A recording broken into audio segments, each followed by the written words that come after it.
Welcome back, Global War 1939. We are moving on to the Japanese ninth turn. It's definitely a situation for Japan. They're being squeezed on all sides. The Soviet Russia has definitely been weakened compared to what they had. Pretty much all their infantry are gone. They did lose a couple of tanks, but there's still a threat in northern China. We've kind of fought the communist China back to their original territory, but they still have 5 infantry. KMT has liberated the entirety of their country, so how to deal with them? But it's been a situation of death by 1,000 cuts. It hasn't. Japan hasn't really faced one massive battle to determine the fate of any region over the other. Um, and for the Navy, they're really contending with two separate fleets. The American fleet we're trying to keep at bay, and that is allowing the Anzac fleet to really do what they want. Try and take out a couple transports here and there, but they're replacing them as fast as we're sinking them. Um, so when you're playing Japan, you really want two fleets. You need one massive fleet to contend with the Americans, but it's kind of difficult for the Japanese economy because you can't focus everything on your navy, because eventually your army would fall. Unlike the Americans, they could put their entire hundred and whatever dollars, all in their navy every single turn. So the longer you wait to go after the American fleet, the harder it's going to be. You really want to go after it earlier. And maybe we should have been a little more aggressive with our navy, maybe 3, 4 turns ago. Um, of course, our navy wasn't as strong as it is now. Neither was the Americans. So that was probably the mistake that we made. Waited too long, and then Anzac came up. Triple Crown's done a great job with their economy, allowing them to build up a stronger navy than most games. For the most part, if you keep the Anzac economy weak and slow, they're kind of they have to stay within their home island. But Triple Crown is had the opportunity to move out, gobble up some of these money islands, really hurting the Japanese economy. Um, but we're certainly at the point where some gambits need to be made. And the biggest gambit, the American Navy moved into Sea Zone 118 in Wake Island with a suspected strike against the Japanese home islands or even Shanghai. They do have 5 transports, allowing them to move up to 10 units around the map. So our Navy is actually in Sea Zone 92. So we're actually going to engage and fight, which is better odds for us. The Americans built their Navy is more suited on offense than on defense, and that's due to the multitude of submarines that he has. If we attack them, then those subs, they're off or their rolls on their dice is cut in half if we attack. And then, of course, we can get extra planes in there if they can reach. So that is one battle that we're going to declare against Sea Zone 18. The next couple battles that we are,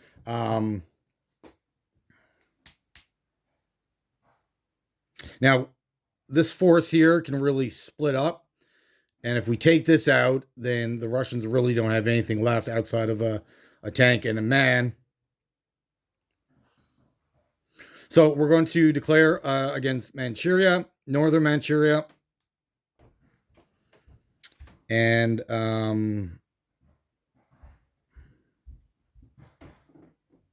so we could go into Huan. We'll definitely win that, but it's the counterattacks that are really hurting the Japanese. And they have 4 infantry here, another 8 here. Hong Kong is actually being threatened. So we're going to declare a battle against this territory. So 1, 2, 3,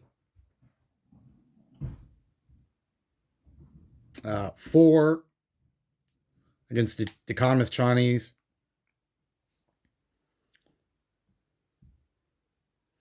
And the Navy is 5. There is This is a bit of a risky fight, but Triple Crown pulled it off in C-Zone 91 the turn before.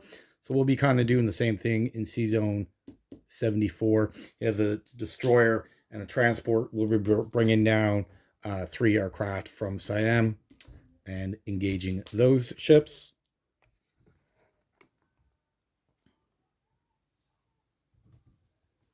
So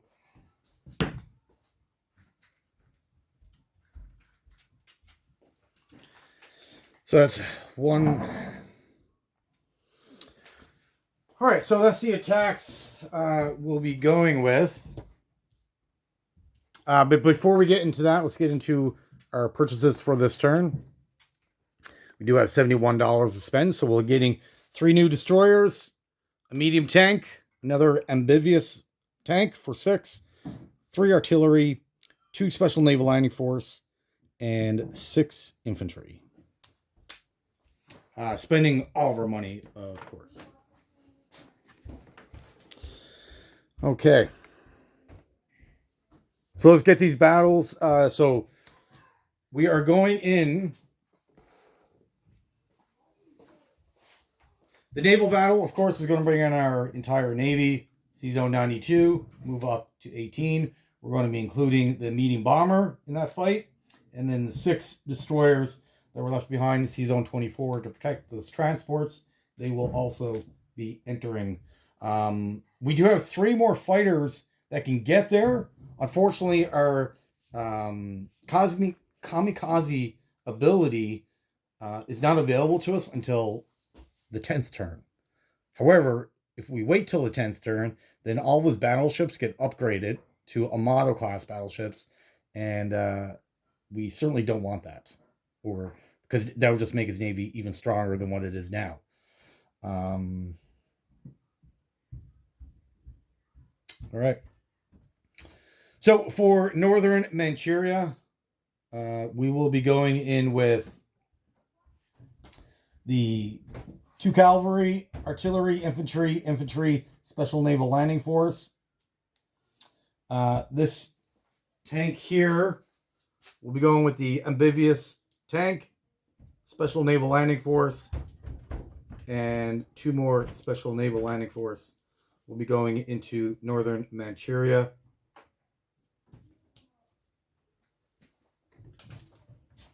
In Communist China, we're going in with our Army Group 2, which consists of 2 heavy artillery, 1 special naval landing force, and 6 veterans.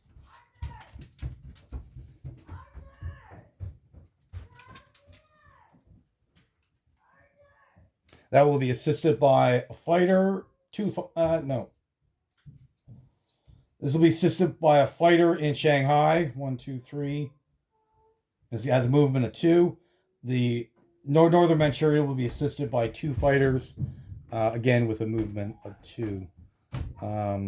This Chinese territory down here will be attacked by 3 medium tanks, artillery, cavalry, and an airborne.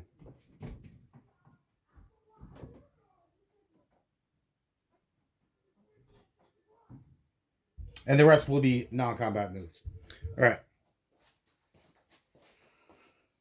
All right, give me a second and I'll set up the battle. Okay, so let's do Manchuria first. He's only got 1 medium tank, should be pretty easy. We have our amphibious tank, which is essentially a light tank, but it gives bonuses to infantry, similar to the artillery. So we should have 2 at 3 and 2 at 4. So the 3s, I didn't declare, so we'll say that's the 4s. Apologies. So they both missed, and the 2 at 3. 1, 10. 1 at 6. Rolled 4, so we lose 1 guy. He loses his tank, which I'm pretty sure that was expected.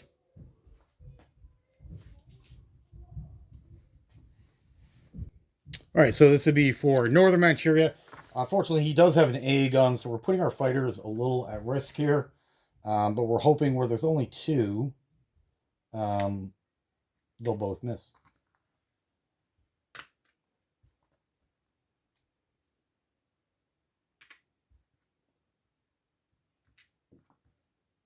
And this is all a ground battle, so my special infantry doesn't get any bonuses. Is just a straight fight. Okay, and his tank destroyer is better equipped for offense. It defends at a 4. Okay, so AA gun first. He has 2 dice at 2. 3 and a 7. Good news. Fantastic news. So we have 2 infantry at 2. 8, 11. So that'll miss. And then our 4 dice at 3. 3, 3, 6, 9. So we land 2 hits. And then 2 dice at 7. 7, 10. 3 hits. He returns fire. 3 dice at 4. 12, 9, 3. So we lose a guy. Oh, that's only 1 hit. And then he has 2 dice at 5. 2, 10. So we lose 2 guys. He loses 3. Ooh. So it's going to be his artillery and the AA gun.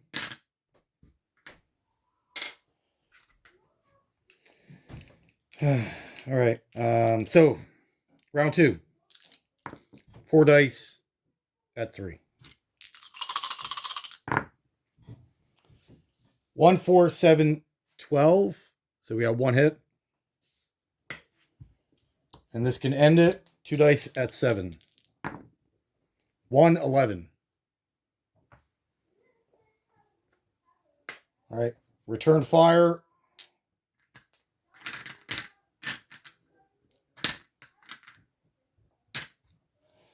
So 1 at 4. Got a 1. And 2 at 5. Another one. Oh my goodness. We lose 2 guys. That is not good.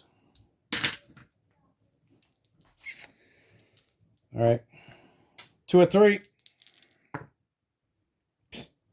Miss. And 2 at 7.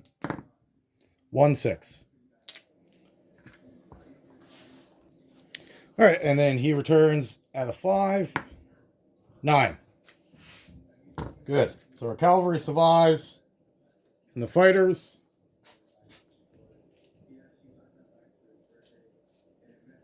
And that essentially wipes out the Russian Soviet army.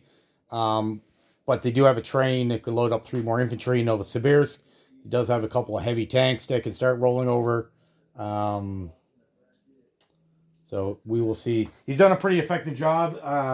At this point, the Russians are a major distraction.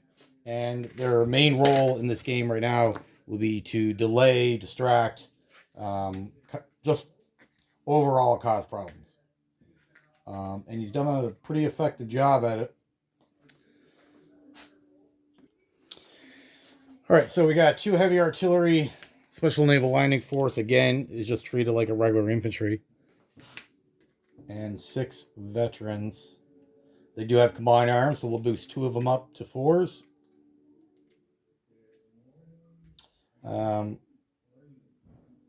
We'll boost 1 up and the infantry up to a 3.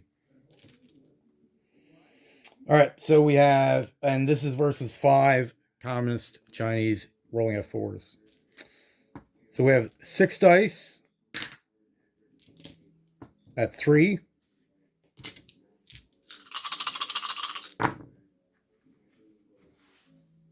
One hit. Man. Oh, man. I should call Captain G about his last 39 game. All right.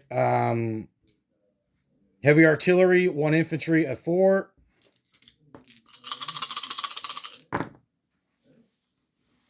So 2, 4, 5, 8, and 6. 3 hits, and then the fighter. That's 6. 3. So we got 4. He takes 4 and returns with 5.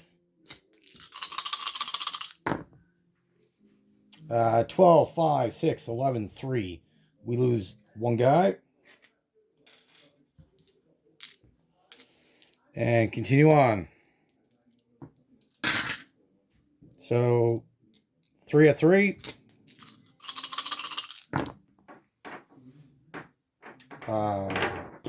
Miss everything.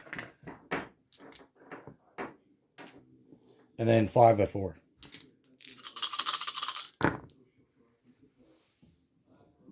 Got a 1. So 8, 8, 11, 10, 1. Return fire at 6. At 4, sorry. 8. All right.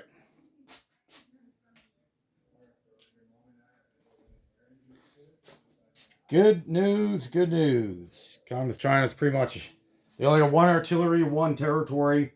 They do have a fair amount of cash, which of course they're going to build and replace those infantry.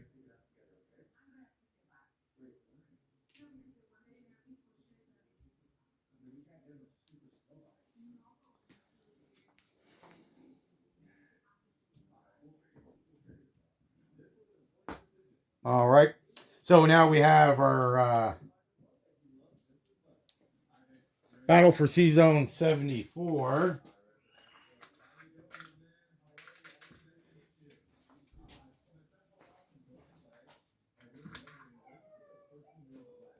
So we got 2 veteran fighters and a fighter versus a destroyer and a transport.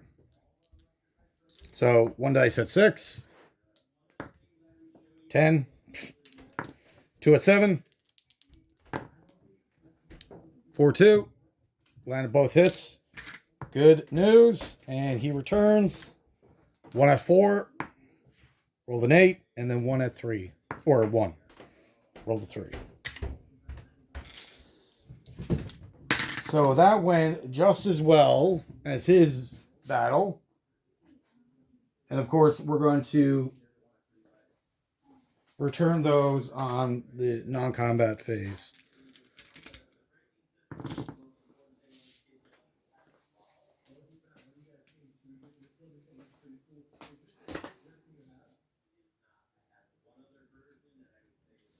So the last battle that we have is in China.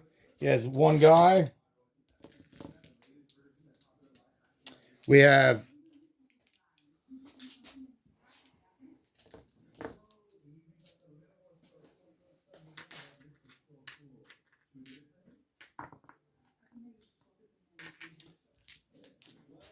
three medium tanks. 4, 4, 8. Return fire at 4. 12.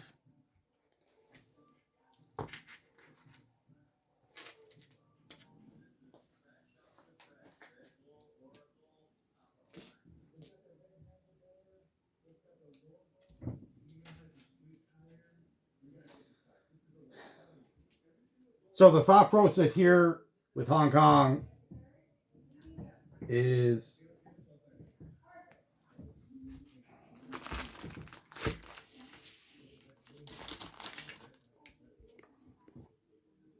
so Hong Kong is going to fall. There's nothing that we can do about that. We just didn't have the forces. Unfortunately, that will fall. The thought process is that we'll be able to counterattack it. Right now, the most they can get in there would be 8 infantry, 1 artillery. But then we're going to have to, we'll have no choice but to counterattack that.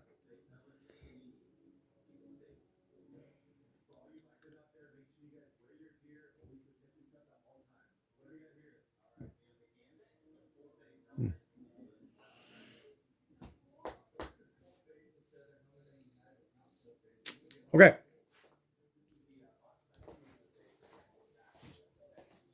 So in the non-combat phase, we had 2 fighters still in movement. They'll go back to this northern factory. The fighter that was in here, they'll also go return there as well. We'll get to the big battle. I guess we should actually do it now. Actually, let's put all that back. All right, so let's do the big battle. Give me 1 second to get that set up.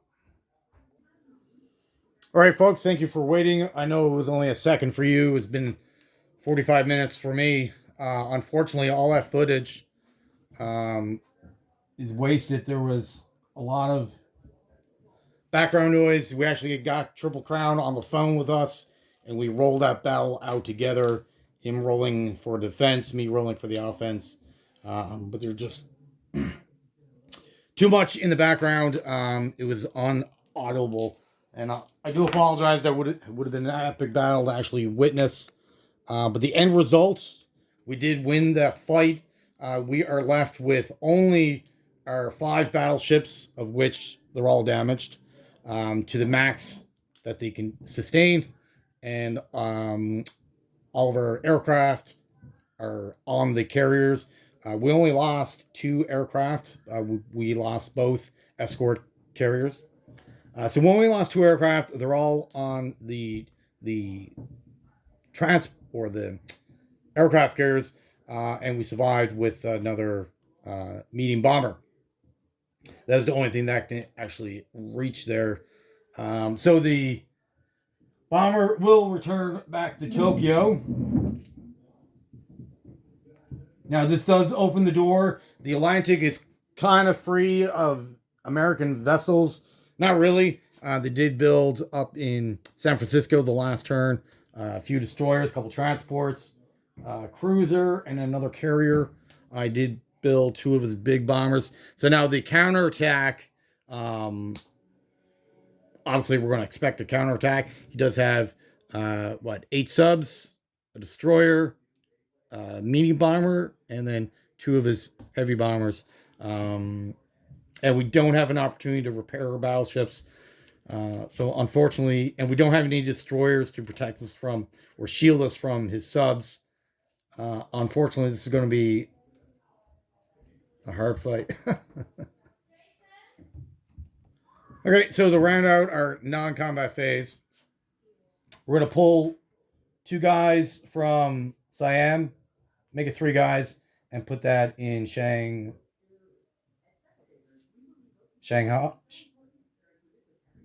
This French territory down here, Saigon.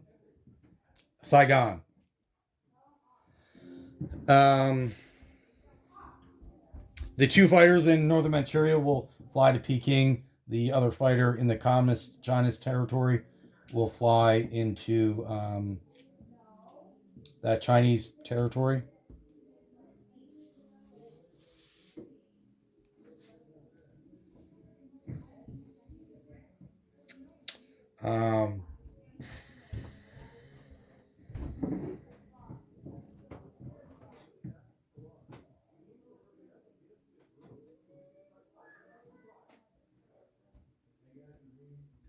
We will take a guy from the Philippines with the air transport, and he will be landed in that Chinese territory with the 3 medium tanks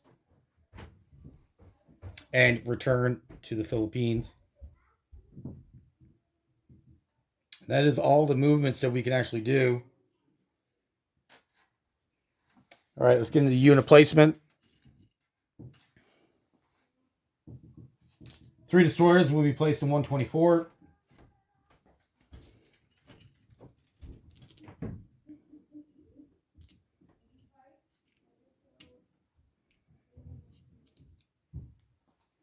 Tank artillery will be going into the what's this? Fuke. The southern territory in the Japanese home island will be placing a light tank and an artillery. We'll go with our 3 infantry build in Siam, along with the one they're producing themselves. Oh, that's not even on camera. I'm sorry.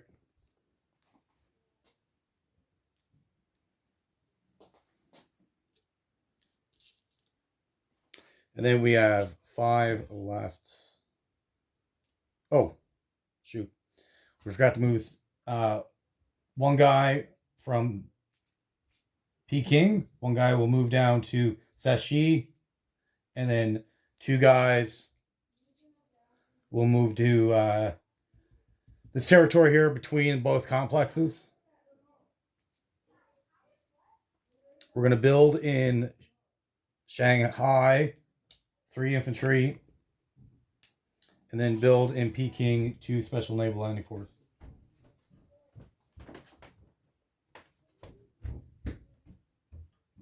All right, I think that's what we can do with our limited options that were available to us. The war in northern China is essentially over, being victor in that.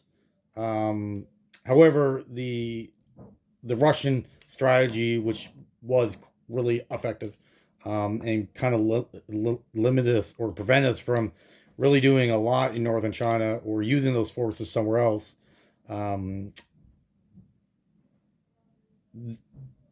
He achieved his intent.